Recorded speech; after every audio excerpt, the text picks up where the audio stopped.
kulanti hagaagsan halkan waa dunida TV qodobada aad ku daawan doontaan warkanana waxa qayb ka ah filla Soomaaliya oo warar been abuur oo ka dhan ra'iisul wasaare Maxamed Xuseen Rooble ku faafisay baraha bulshada si looga horkeeno shacabka Soomaaliyeed iyo musharaxiinta madaxweynaha ee dalka ilaaladii ugu badneed ee madaxweyne Qoorqoor oo lagu laayay duleedka magaalada Dhuusamareeb kadib markii ay dagaal ku soo qaadeen dagaalyahano ka tirsan ururka hubeysan ee Al-Sunna ee ku sugan deegaanka Bohol ee gobolka Galgaduud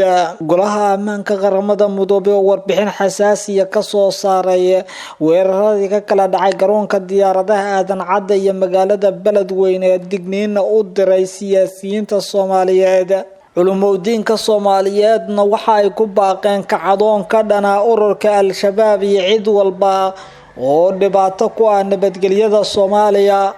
qodobadaas iyo qodobo kale ayaynu falanqeyn doonaa oo diyaar garooba cadda wadayaal halkani waa dunida TV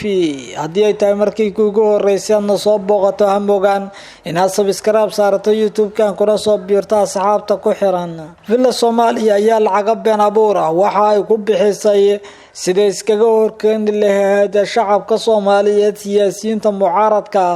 iyo ra'iisul wasaare Maxamed Xuseen Rooble qaar ka mid ah shakhsiyaadka baraha bulshada ku faafiya taageerada farmaajo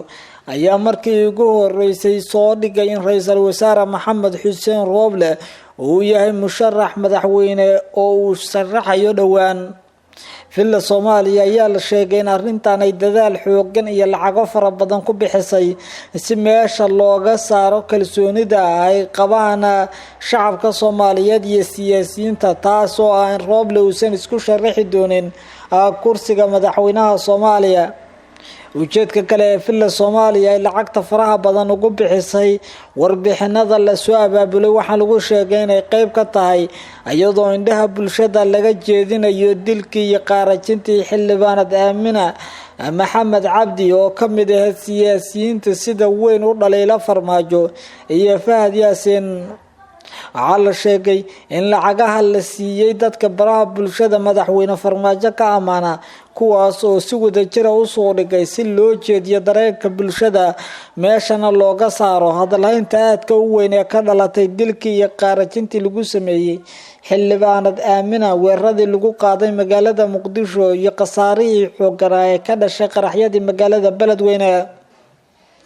waxay la sheegeen baraha bulshada barwad isaaba loogu qaybiyay hadallo kooban oo ku saabsan arrintan oo la doonayo in shacabka Soomaaliyeed marin habaabin looga dhigo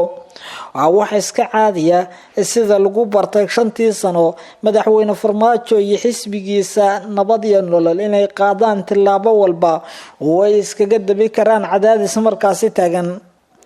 waxyaabaha sida gaarka loogu xusuusto ayaa waxa kamid ah in Farmaajo dhowr jeer oo ay xaalad dhinaca siyaasadda iyo cadaadis u haystay uu qaaday tilaabooyin kale oo uu ku muujinayo in tilaabooyinka markaasi haysta uu iskaga damcinayo xaaladda ayaa u muuqata inay tahay mid la doonayo jahawareer xooggan kooxda baraha bulshada ee farmaajo taageersan waxa ay Rooble ku tilmaameen musharaxa ugu saameynta badan marka farmaajo laga reebo taasoo muujinaysa sida ay doonayaan inay iskaga horkeenaan xibnaha midowga musharaxiinta iyo musharaxiinta kale ee ra'iisul wasaare Maxamed Xuseen Rooble warbixintan ayaa soo baxday iyadoo meel xasaasi ah ay marayso doorashooyinka golaha shacabka baarlamaanka Soomaaliya oo ay dhameystir ku dhow yihiin ilaaladii ugu badneed ee gaarka ah madaxweynaha dowlad goboleedka Galmudug ayaa lagu laayay duleedka magaalada Dhuusamareeb ee caasimadda dowlad goboleedka Galmudug faahfaahin dheer ayaa ka soo baxaya dagaal ururka Al-Sunna ay habeenkii xalay ku soo qaadeen deegaanka Balibire oo dhanka waqooyi ka xiga magaalada Dhuusamareeb ee caasimadda Galmudug dagaalka u dhaxeeyay ciidamada Al-Sunna wal Jamaaca iyo kuwa Galmudug iyo kuwa dawladda Soomaaliya oo isku garab ah ayaa la sheegay inuu ka dhashay khasaare badan ku dhawaad 10 askari oo ka tirsan ilaalada gaarka ee madaxweynaha Galmudug Axmed Cabdi Kaariye Qoorqoor ayaa la sheegay inay ku geeriyoodeen sidoo kale waxaa gubtay oo halkaas ku basbeelay gaari Cabdi Bilaah oo uu lahaa General Saadaq John kaas oo ka mid ahaa gawaarida wadada loo galay. Arrinta la yaab kale ee goobta ka dhacday ayaa ahayd in ilaamaha amniga madaxtooyada la soo xiriireen xubno sheegay inay wataan hub iyo gaadiid oo ay ka soo goosteen Al-Sunna kadibna ay dalbadeen in laga hor yimaado duleedka magaalada Dhuusamareeb si ay ugu wareejiyaan hubka iyo gaadiidka ay wadaan. kadibna waxaa la sheegay in laba baabuur oo ay madaxtooyadu leedahay ciidamo gaar ah loo diray si ay u soo galbiyaan kooxda sheegtay inay ka soo goosatay Al-Sunna.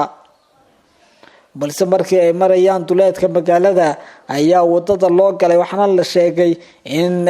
rasaas xooggan la qabasiyay taasoo sababtay in askartii wax dhintay iyo wax dhaawaca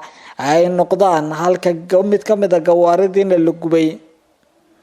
waxaa la sheegay in sidoo kale dadkii soo wacayay laamaha amniga ee Galmudug ay dib ugu laabteen deegaanka Bohol, taasoo loo arkayay inay tahay shirqool dhinaca amniga. saraakiil ka tirsan Al-Sunna ayaa noo sheegay in dagaalkaasi ay ku dileen 15 askarta ilaalada oo qoorqoor, sidoo kale tana ay hub fara badan ku furteen. wararka dheeraadka ee aynu ka helayno ayaa waxaa ka mid ah deegaankaasi in ciidamo badan oo ka tirsan kuwa Galmudug iyo kuwa dowladda Soomaaliya la geeyay, ayagoo halkaasi ka soo qaaday dhaawacyada askarta. dowladda Soomaaliya ayaan weli wax war ka soo saarin dagaalka ka dhacay duleedka magaalada Dhuusamareeb, balse bariyihii ugu dambeysay waxaa dhaqdhaqaaqyo cusub waday ururka Al-Sunna, kuwaas oo sheegay inay dib ula wareegi doonaan magaalooyinka Dhuusamareeb iyo Guriceel. arrinta ayaa u muuqata in mar kale ay xiisadu cirka isku sii shareerayso. golaha ammaanka qaramada midoobay ayaa war ka soo saaray weeraradii ka dhacay garoonka diyaaradaha Aadan Cadde iyo weerarkii lagu qarajiyay xildhibaanad Aamina Maxamed Cabdi. xubnaha golaha ammaanka qaramada midoobay ayaa si kulul u cambaareeyay weeraradii ka dhacay garoonka diyaaradaha Aadan Cadde iyo sidoo kale weerarkii ka dhacay magaalada Beledweyne. qaraxyadaas ayaa la sheegay in lagu dilay 10 qof, kuwaas oo dhammaantooda ay geeriyoodeen, halka dhaawacyo kaleeto badan ay jiraan. war-saxaafadeedka ka soo baxay qaramada midoobay ayaa lagu sheegay inay aad kaga xun yihiin, isla markaasna ay u taxsiyadeynayaan ehelkii iyo qaraabadii ay ka soo jeedeen dadka geeriyooday. xubnaha golaha ammaanka ayaa hoosta ka xariiqay in loo baahan yahay in la xisaabtamo dambiilayaasha abaabulan iyo maalgashadayaasha falalka argagixisada, isla markaasna la hor keeno cadaaladda sida lagu yiri bayaanka. golaha ammaanka ayaa sidoo kale ku booriyay dhammaan dowlad goboleedka iyo sidoo kale dowladda Soomaaliya in tilaabo waafaqsan amniga la qaado, isla markaasna la xaqiijiyo ammaanka guud ee dalka si looga fogaado xaaladda iyo marxaladda adag ee uu dalku ku jiro. culimadiinka waaweyn ee Soomaaliyeed ayaa ku baaqay kacdoon bulsho. culimadiinka waaweyn ee dalka ayaa bilaabay inay ku dhiiradaan inay ka hadlaan dhiigga shacabka Soomaaliyeed ee sida arxan-darrada u daadanaya. Sheekh Suldaan Cabdiqani Qorane, Sheekh Usuli iyo Sheekh Maxamed Idriis oo dhammaantood ka mid ah culimadiinka Soomaaliyeed ayaa si kulul uga hadlay weeraradii ka dhacay garoonka diyaaradaha Aadan Cadde iyo midkii lagu qarajiyay xildhibaanad Aamina Maxamed Cabdi. waxay intaasi ku dareen in iminka Al-Shabaab aysan kala reebayn qof walba oo ay dilayaan, iyagoo ku baaqay in dadka oo dhan ay hub ka qaataan oo ay ka hortagaan. waxay sidoo kale wax laga xumaado ku tilmaameen dowladda Soomaaliya oo aan awoodin in dadkeeda amnigeeda ay sugto, waxayna dowladda ku dhaliileen inay been abuur tahay ciidamadii ay dhisayeen 5 sano ee la soo dhaafay.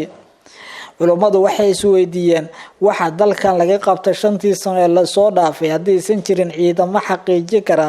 amniga goobaha ay ku sugan yihiin oo kaliya. culimadu waxay sheegeen in waajib ay tahay in la difaaco dhiigga shacabka iyo in laga hortago kooxda banaysatay dhiigga muslimka sida ay hadalka u dhigeen oo ay hoosta ka xariiqeen. culimadiinkan ayay markii ugu horeysay oo ay ku dhiiranayaan noqonaysaa in dadka ay ugu baaqaan inay hub ka qaataan oo isdifaacaan. muddooyinkii ugu dambeysay waxaa aad u kordhay weerarada ay geysanayaan Al-Shabaab, waxaana hoos u dhacay howlgalladii ciidamada dowladda. warkii aad ka daawanayseen Dunida TV waa intaas.